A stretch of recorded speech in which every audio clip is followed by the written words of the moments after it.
अरे म्हणे हे बघ काय न्यूज आहे. अरे ह्या वर्षी नक्कीच रातचं काम होणार. ए भाई यार कुठे घेऊन आलाय झोपडपट्टी तिथं? तुला माहिती ना माझी आई कशी आहे, तिला नातीच जपायची असेल.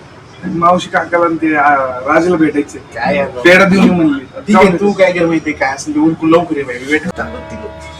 रोजचीच कटकट झाली. अरे अरे राज काय करत बसलाय? काय ना बाबा तुला माहितीये काय करणार बाबा रोजचं काम. अरे तुझी आता सर्जरी झाली कशाला कुठाने करत बसलाय? कसं आहे माहितीये का अजू दादा, मी ज्या वाटेवर माझी सायकल उतरवली आहे ना त्या वाटेवर चालताना जे काही खास खळगे येणार आहेत ते मला सोसायचे.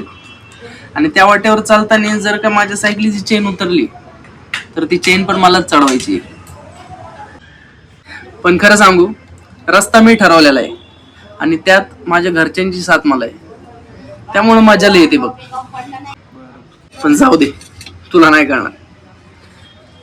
त्यासाठी स्वतःची सायकल रस्त्यावर उतरावं लागते, काट्या कुट्यातून वळणातून, तेव्हा कुठं ती मजा अनुभवायला मिळते. तू खूप काही गमावतोयस मित्रा.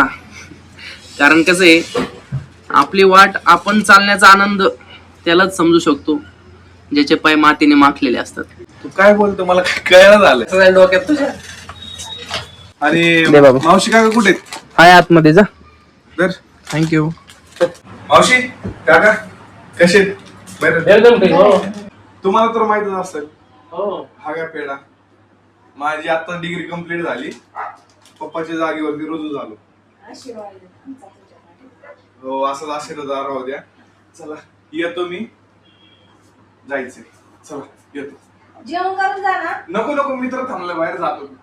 त्याच्या बरोबरचे सारे पोरं रँकीला लागले. अरे पण होईल त्याचं, ते काय असं राहणार आहेत का? अहो पण कधी सारे पोरं रँकीला लागले, कामधंद्याला लागले. अरे काय होते? काय नाही, तू काय करतो? चेन पडली राव, काय रोजचं नाटक झालंय. तुझं पण रोजच झालंय. आता बघा आपलं काम धंदा. काय झालं? काय झालं? लोक कामधंद्याला लागलेत. बस झालं तुझ्या नाटक. आता कामधंद्याचं बघ. म्हणे त्याला काय बोलू नको. चल आपलं स्वयंपाक पाणी करा. राज मम्मीचं मनावर नको घेऊ. ती कोणाची तुलना कोणा संगती पण करते.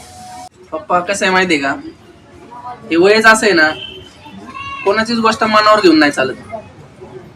गप आपलं ऐकत राहायचं, मान खाली टाकायची ना आपलं आपलं काम करत राहायचं.